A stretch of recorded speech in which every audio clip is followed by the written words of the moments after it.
తిరుమల శ్రీవారిని సినీ నటుడు నాని దర్శించుకున్నారు. వేకువజామున శ్రీవారి సుప్రభాత సేవలో నటి శ్రీనిధి శెట్టితో కలిసి నాని పాల్గొన్నారు. టీటీడీ అధికారులు వారికి స్వాగతం పలికి దర్శన ఏర్పాట్లు చేశారు. ఆలయంలోకి వెళ్లి నాని శ్రీనిధి శెట్టి స్వామివారిని దర్శించుకుని మొక్కులు చెల్లించారు. అనంతరం టీటీడీ అధికారులు స్వామివారి తీర్థ ప్రసాదాలను అందజేశారు.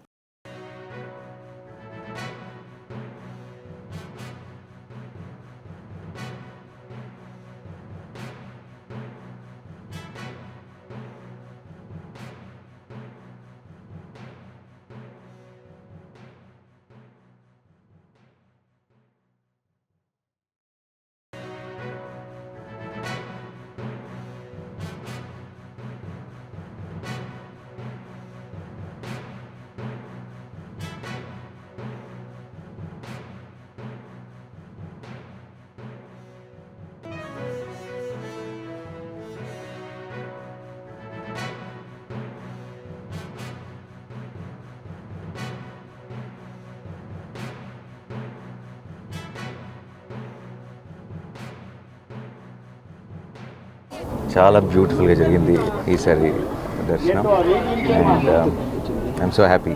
Thank you.